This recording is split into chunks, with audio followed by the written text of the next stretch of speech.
Shalom Bapak Ibu yang diberkati oleh Tuhan. Pada saat ini kita akan kembali mempelajari firman Tuhan melalui buku sekolah sahabat kita yang berjudul Kisah Sodom dan Gomora. Namun sebelum kita mempelajari akan firman Tuhan, alangkah baiknya kita berdoa. Kami bersyukur kepada Tuhan sebab pada hari ini kami masih memiliki kesempatan untuk mempelajari sedikit daripada firman Tuhan. Bukakan hati dan pikiran kami, dan kami datang dengan segala kerendahan hati, pikiran dan juga diri kami Bapa. Inilah harapan kami berdoa dalam nama Yesus, amin.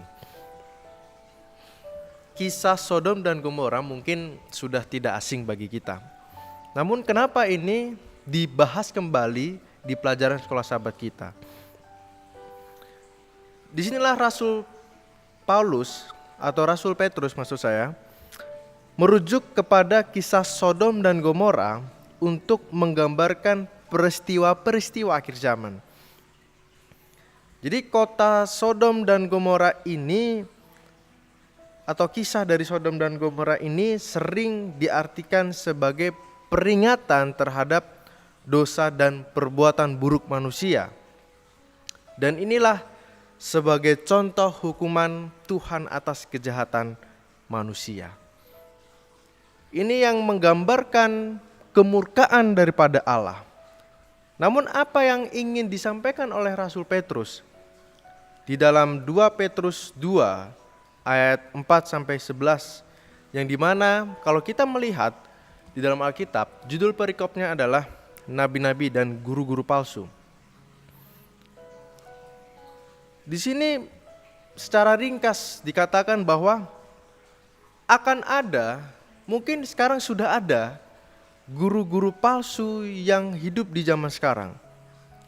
Nah, sekolah sahabat kita menekankan bahwa Tuhan juga mengingatkan bangsa Israel oleh karena dosa-dosa mereka, yaitu perzinahan rohani.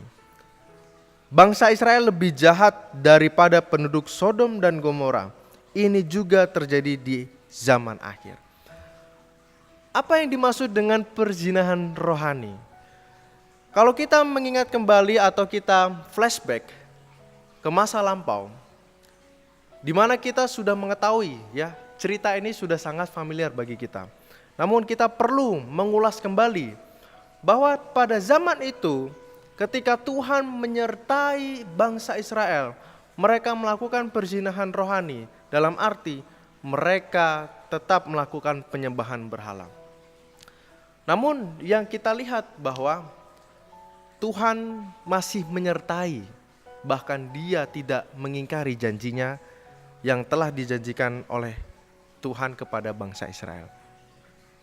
Di dalam Roma 1 ayat 8-32, di sini menyajikan daftar panjang kejahatan manusia. Di sinilah Paulus menampilkan dosa-dosa yang dilakukan oleh kafir. Dan ini bukan berarti orang-orang Yahudi lebih baik daripada orang-orang kafir.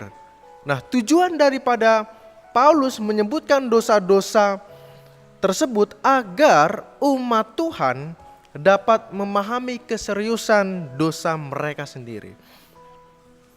Dan itu juga tidak dilakukan oleh Rasul Paulus ataupun Rasul Petrus, melainkan juga dilakukan oleh Nabi Nathan.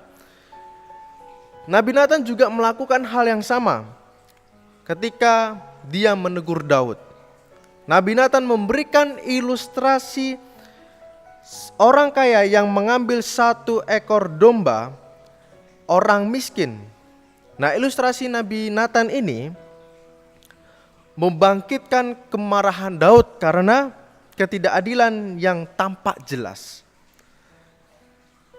Dari kisah ini kita melihat bahwa perkembangan zaman saat ini sudah sangat terlihat bahwa kita sudah tiba di akhir zaman.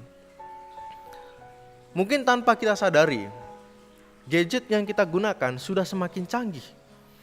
gadget yang kita pakai sudah bisa menirukan wajah manusia asli. Dari pelajaran sekolah sahabat ini, kita diajak untuk merefleksi diri dan lebih bijak dalam mengatur kehidupan kita. Ketika kita mengikuti Yesus,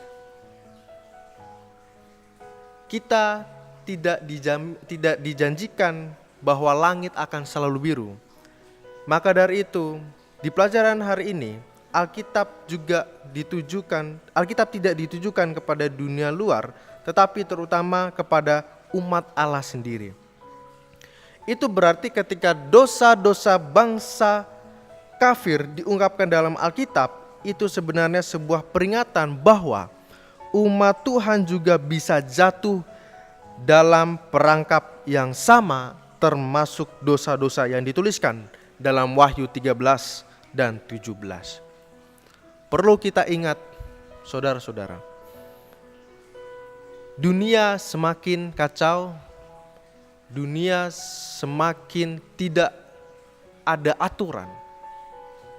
Dan semoga di kehidupan sekarang ini, di kehidupan kita di akhir zaman ini, kita boleh semakin dekat kepada Tuhan. Kita boleh semakin bijak dan lebih banyak lagi merenungkan akan firman Tuhan. Jangan peduli dengan omongan orang-orang di sekitar Anda. Sekali Yesus, tetaplah Yesus. Sebab ketika kita mengikuti Yesus, akan banyak sekali goda-godaan. Akan banyak sekali tawaran-tawaran yang ditawarkan oleh dunia untuk kita melepaskan Yesus. Keselamatan hanya melalui Yesus, tidak ada yang lain. Kiranya dari kisah Sodom dan Gomora ini, kita boleh semakin dekat kepada Tuhan. Kita boleh semakin sadar bahwa kita perlu yang namanya keselamatan.